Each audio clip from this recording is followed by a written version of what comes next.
Hello hi everyone, welcome back to my YouTube channel. और आज हम एक ऐसी कंपनी के बारे में, एक ऐसे स्टॉक के बारे में बात करेंगे जिसके प्रोडक्ट्स का यूज हम डेली बेसिस पे करते हैं, अपनी डेली लाइफ में यूज करते हैं, लेकिन उसकी चर्चा कहीं पे भी नहीं होती है ना। तो जी हाँ, उस स्टॉक या कंपनी का नाम है कोलपाल, कोलगेट पामोलिव इंडिया लिमिटेड। तो सबसे पहले हम बिजनेस में देखते हैं कि इनके प्रोडक्ट्स क्या क्या हैं। तो ये मैन्युफैक्चरिंग या ट्रेडिंग करते हैं toothpaste, tooth powder, toothbrush, mouth wash and personal care products. Okay, अब हम डिटेल से थोड़ा यहाँ पे समझ लेते हैं। The company's flagship brand Colgate is one of the most recognised oral care brands in India. It has penetration of 88% in the domestic market. Bharat के घरेलू मार्केट में 88% पेनिट्रेशन है इनका। हाँ, and entry into face cleansing category. Company entered the face cleansing category with its new palm olive range of face care products. ये जो face wash वगैरह आते हैं उस कैटेगरी में भी ये अपने प्रोडक्ट्स में इन्होंने बनाने का काम किया है ना। उसमें क्या है, जैसे फोम्स हैं, मास्क हैं, स्क्रब्स वगैरह हैं, ये प्रोडक्ट भी उस चीज में भी यहाँ पे जा रहे हैं। Market share, company has 51% market share in the toothpaste segment. पूरे पूरा जो मार्केट है टूथपेस्ट का, उसमें 51% अकेला कोलगेट का है। टूथ पाउडर में 48% है, और टूथब्रश में है इनका 30%। It has maintain its leadership. 1990 से लेकर अब तक ऑलमोस्ट 36 साल हो गए हैं।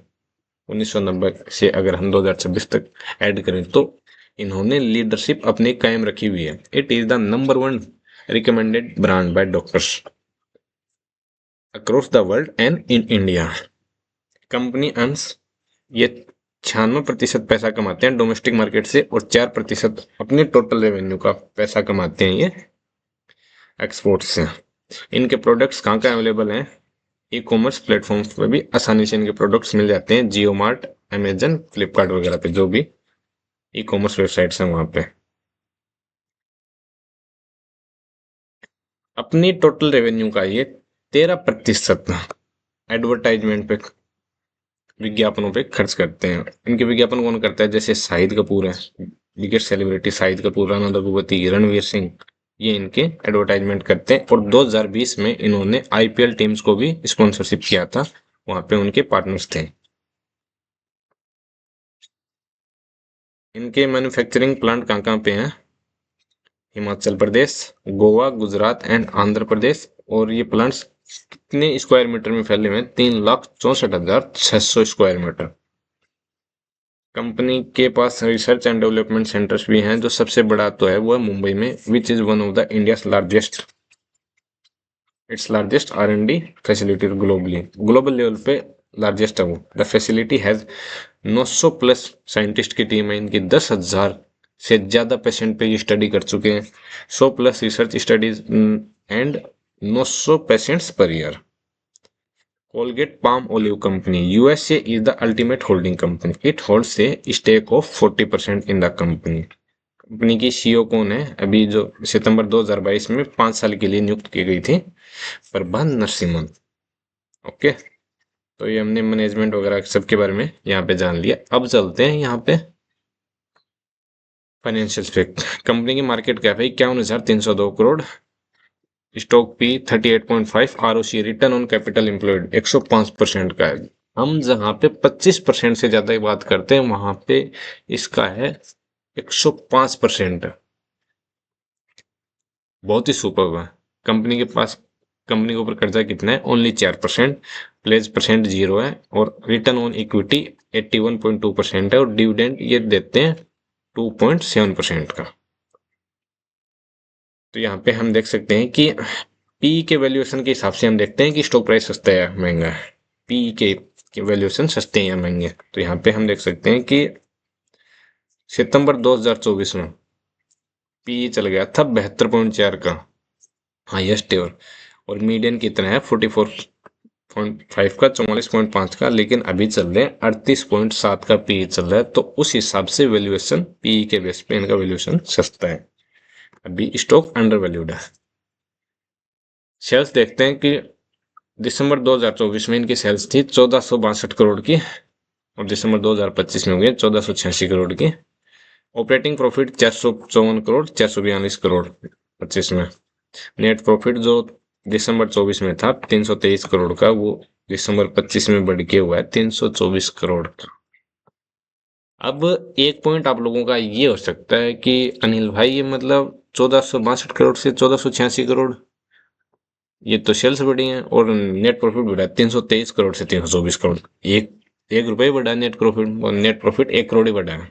इस चीज की वजह क्या है? तो उसके लिए हमें बिजनेस को एक चीज हमेशा ध्यान में रखनी है इसका बिजनेस के, कि इनके जो कस्टमर बेस है, जैसे जैसे पॉपुलेशन बढ़ती जाएगी पूरी दुनिया में, इंडिया में जहाँ पे भी ये अपने वो सप्लाई करते हैं, पॉपुलेशन बढ़ती जाती है तो नए बच्चे पैदा होते हैं।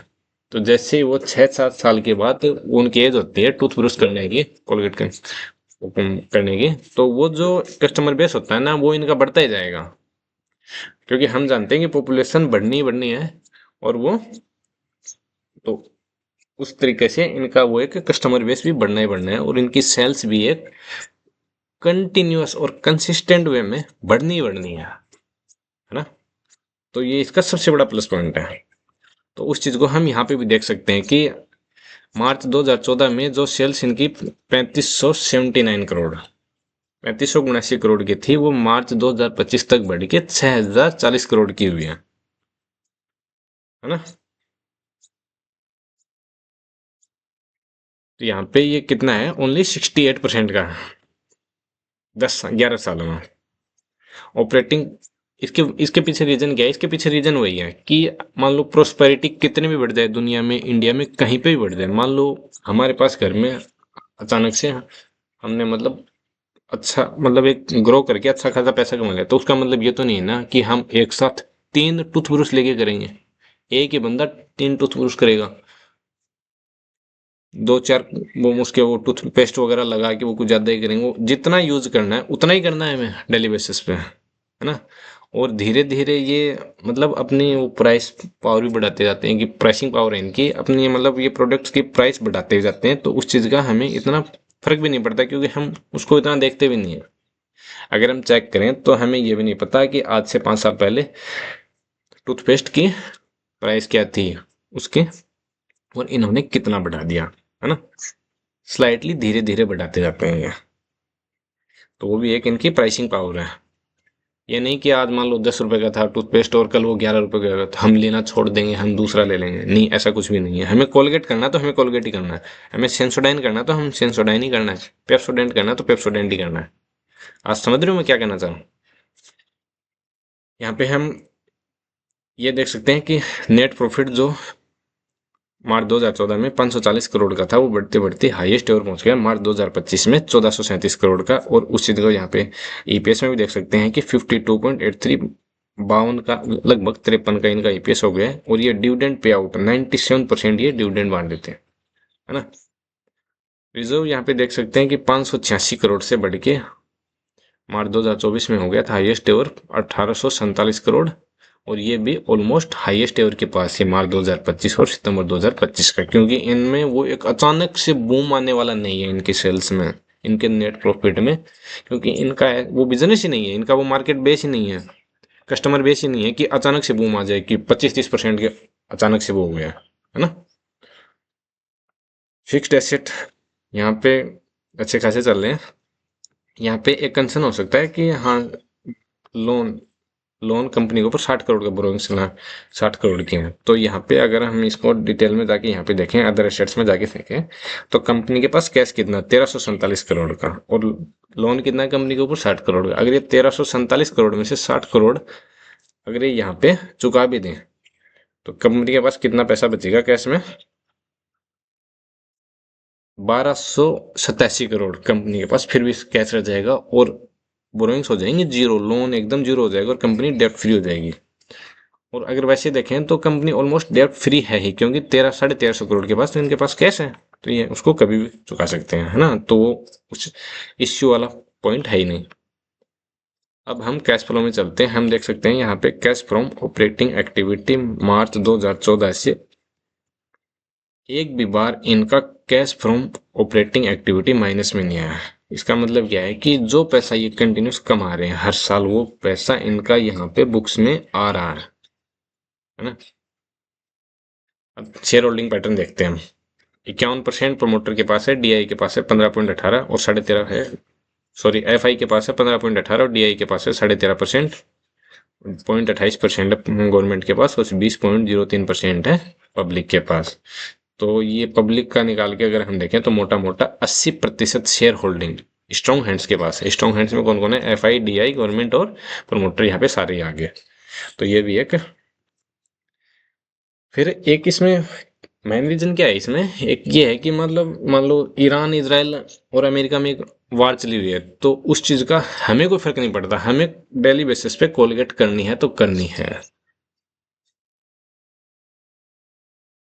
ना। दुनिया की, जैसे रशिया यूक्रेन का वार छिड़ा हुआ है, तो उस चीज का इसके प्रोडक्ट्स पर, इसके डिमांड सप्लाई पर कोई फर्क नहीं पड़ता, क्योंकि वो चीज हमें वो काम करना है तो हमें करना ही है। ओके, अब हमने फाइनेंशियल भी समझ लिया, बिजनेस भी समझ लिया, और हम अब चलते हैं टेक्निकल चार्ट में। तो यहाँ पे एक अभी स्टॉक प्राइस ने हाईएस्ट बनाया था लगभग सितंबर 2024 में हाईएस्ट बनाया था। तो वहां से ऑल टाइम हाई से भी अगर देखें तो स्टॉक प्राइस कितना डाउन है? स्टॉक प्राइस डाउन है ऑलमोस्ट 51%, 52%, ऑलमोस्ट 52% के 51.5% है ना। सेल्स भी हाईएस्ट है और ना कोई बिजनेस में कोई दिक्कत है, ना नेट प्रॉफिट में दिक्कत है, ना कैश फ्लो में दिक्कत है। दिक्कत कहीं पे भी नहीं है। ऐसे टाइम में जब अच्छी कंपनी के स्टॉक प्राइस अच्छे खासे डाउन चल रहे होते हैं ना, तो वहां पे हमें घबराने की जरूरत नहीं होती है। हम वहां पे हमें करना क्या होता है, हमें बिजनेस को समझना होता है, फाइनेंशियल को समझना होता है, टेक्निकल्स को समझना होता है। और टेक्निकल्स में हमें यह भी समझना होता है कि अगर स्टॉक प्राइस ये डाउन आया है तो सेंटिमेंट्स की वजह से आया है, और ओवरऑल सेंटिमेंट्स की वजह से आया है, या फिर बिजनेस में कोई गड़बड़ी हुई है उस वजह से। तो बिजनेस में यहाँ पे कोई भी गड़बड़ी नहीं है, ये सेंटिमेंट्स की वजह से एक मार्केट चल रहा है। उस चीज को समझने के लिए हम निफ्टी 50 का चार्ट भी देख सकते हैं कि कोई अच्छा खासा रिटर्न दिया नहीं। अब हम इसमें अभी जो स्टॉक प्राइस चल रहा है, यहाँ से ये 10% और नीचे जा सकता है। मैं ये नहीं कहता कि उससे और नीचे नहीं जा सकता, बिल्कुल जा सकता है, लेकिन अभी जो एक सपोर्ट की रेंज बनी हुई है, जो किसी टाइम पर रेसिस्टेंस था। एक चीज हमेशा ध्यान में रखना, सपोर्ट और रेसिस्टेंस कोई पर्टिकुलर पॉइंट नहीं होता, ये एक रेंज होती है। वो 10 रुपए की भी हो सकती है, 20 रुपए की भी हो सकती है, 50 रुपए की भी हो सकती है, उस स्टॉक प्राइस के हिसाब से। तो यहाँ पे देख सकते हैं, जैसे ये रेंज है यहाँ पे ऑलमोस्ट 1700 से 1800 के बीच है, 100 पॉइंट्स की है ना। तो करंट प्राइस से ये 9.5% और जा सकता है। तो यहाँ पे हमारी पॉइंट्स में मतलब पार्ट्स में खरीदारी कर सकते हैं अगर हम यहाँ पे करें तो, है ना। जैसे भी कुछ 1% यहाँ पे ले लिया, अगर हमें ये लगता है कि और नीचे जा सकता है तो 1% हम और यहाँ पे कर सकते हैं, टोटल 2% हो जाएगा। अभी इसमें हाल फिलहाल में एक ब्यूटीफुल चार्ट पैटर्न का फॉर्मेशन हुआ था, वो भी मैं दोबारा बना के दिखाता हूँ आपको। वो क्या था? Complex reverse head and shoulder pattern. Complex reverse head and shoulder pattern का मतलब क्या होता है? जब reverse head and shoulder pattern में एक एक साइड में या दोनों साइड में एक से ज्यादा शोल्डर्स हों, तो वो कॉम्प्लेक्स हो जाता है। और इस पैटर्न के, जब भी complex cup with handle pattern बनता है या कॉम्प्लेक्स आरएचएस पैटर्न बनता है, तो उसके पूरा होने की संभावना लगभग 100% हो जाती है ना। तो ये यहाँ पे बना था, इसका टारगेट आ रहा था ये यहाँ पे। टारगेट निकालने के लिए हम क्या करेंगे, इसकी गहराई से यहाँ तक ये और इसको ऊपर प्लॉट कर देंगे। यहाँ पे इसने एक ब्रेकआउट भी दे दिया था, एक ट्रेंड लाइन का ब्रेकआउट यहाँ पे दे दिया था। ये ट्रेंड लाइन जो मैंने खींची हुई, इसको देख सकते हैं आप। यहाँ पे इसका ब्रेकआउट दे दिया था कितने तारीख को? 18 फरवरी 2026 को ब्रेकआउट दे दिया था, और ब्रेकआउट कंफर्मेशन हो गया था 24 फरवरी 2026 को, है ना। और इस चार्ट पैटर्न का भी ब्रेकआउट यहाँ पे इसने दे दिया था।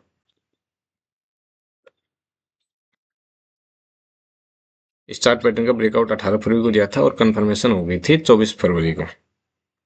फिर अचानक से मतलब 27 फरवरी से क्या हुआ कि 27 फरवरी से एक तो ये है ना, अभी कुछ टाइम से पिछले 20-25 दिन से ये जो यूएस, ईरान और इजराइल का जो कॉन्फ्लिक्ट चला हुआ है ना, उस वजह से भी मार्केट में एक पैनिक सेलिंग आई हुई है। पैनिक सेलिंग की वजह क्या होती है कि जैसे जब हमारे स्टॉक्स प्रॉफिट में होते हैं तो हमें ये डर लगने लगता है कि जो मतलब कोई लड़ाई वगैरह हो गई तो उसमें कि कहीं हमारे प्रॉफिट्स छूट ना जाएं, ये जो प्रॉफिट है मान लो 10% का है, 20% है, 30% है, जो भी है, वॉट एवर सो इट, है ना, तो कहीं ये हमारे हाथ से ना निकल जाए, है ना, कहीं हम बर्बाद ना हो जाएं इस लड़ाई में, तो उस वजह से लोगों में पैनिक आने लगता है, तो वहां पे एक सेलिंग होने लगती है, तो उस चीज का असर ओवरऑल मार्केट पे पड़ता है और इंडिविजुअल स्टॉक्स पे भी पड़ता है उस चीज का असर, है ना। तो उस वजह से ये डाउन चल रहा है अभी। आप देखोगे तो अच्छी खासी कंपनी हो गई, अच्छी अच्छी कंपनी जिनके बिजनेस मैनेजमेंट सब कुछ एकदम सुपर्ब है, उन कंपनियों के भी स्टॉक प्राइस एक स्टीप डाउनफॉल में नीचे आए हुए पड़े हुए हैं। आप उनको ढूंढ के उनमें वो कर सकते हैं, ट्रेड कर सकते हैं, है ना। अगर यहाँ पे ये एक तो हम कर सकते हैं, मान लो ये 2% यहाँ पे ले लिया हमने करंट प्राइस पे, तो हम इसको कहाँ तक करेंगे, ये 25% टारगेट पे, यहाँ पे ये हमारा टारगेट है, यहाँ तक लेंगे। मान लो ये 10%, 9.5% आज की क्लोजिंग प्राइस से और नीचे चला जाता, तो हम और 2% इसको ऐड कर सकते हैं। वो दो तरीके से हो सकता है, या तो हम यहाँ पे कर लें, जहां से स्टॉक प्राइस 9.5% नीचे गिरा है यहाँ तक हम उसको निकाल सकते हैं, तो वो 10% का वो हो जाएगा हमारा, और ये अलग है। या फिर इसको ऐसे भी कर सकते हैं, इसको भी यहाँ पर होल्ड करके रख सकते हैं, 38%, 39% का हो जाएगा और उसमें 25%। लेकिन अगर मेरी सलाह मानेंगे तो आप, मेरा यही कहना है कि यहाँ पे ये जो यहाँ पे अभी जो करंट प्राइस है इससे 10% नीचे जाता है, तो वहां पे अगर आप बाइंग करते हैं, तो जहां से ये 10% नीचे गया है, मान लो 1874 से नीचे जाता है और 1696 तक जाता है, तो जो 1696 पर जो आप खरीदेंगे ना, जितने भी 2% है जो भी, उसमें 10 क्वांटिटी, 20 क्वांटिटी, 100 जो भी है, उसको आप यहाँ पे निकाल सकते हैं 1874 पर, वो अलग ट्रेड हो जाएगी और ये ट्रेड हमारी चलती रहेगी यहाँ तक। एक ट्रेड इसमें हमने देखा है कि कंपनी के फाइनेंशियल हाईएस्ट एवर है, नेट प्रॉफिट सब कुछ हाईएस्ट एवर है, सेल्स वगैरह जो भी है। अगर हम इसको 1-2% और ट्रेड करें, यहाँ पे हम टोटल पोर्टफोलियो का 6% इन्वेस्ट कर सकते हैं, उसको हम रख सकते हैं ऑल टाइम हाई तक के लिए, क्योंकि सब कुछ बिजनेस फाइनेंशियल्स सब कुछ सुपर है, तो यहाँ तक स्टॉक प्राइस जाना ही जाना है। अब कितना टाइम लग सकता है, ना ही तो स्टॉक मार्केट में हम भगवान है, ना कोई फ्यूचर देख सकता है। अगर कोई ऐसे बोलता है कि ये यहाँ तक इतने टाइम में जाएगा जाएगा, तो वो आपको पागल बना रहा है और कुछ भी नहीं, वो झूठ बोल रहा है आपसे, है ना। मान लो ये यहाँ पर 3 साल लगा देता है स्टॉक प्राइस यहाँ तक जाने में, 3800-3900 के प्राइस तक जाने में 3 साल लगा देता है ना। तो 3 साल में भी अगर हमें 106%, 3 साल में हमारा पैसा डबल हो रहा है ना, तो 26% की CAGR में भी हमारा 3 साल में पैसा डबल ही होता है। यहाँ पे एक तो हमें बार बार ट्रेड नहीं करना पड़ेगा, और एक सिंगल ट्रेड में, सिंगल शॉट में 3 साल में हमारा पैसा डबल हो जाएगा, 26% की CAGR आ जाएगी। और अगर हम एवरेज की बात करें तो 3 साल का एवरेज आ जाएगा ऑलमोस्ट 34-35% के आसपास, 35% के आसपास, है ना।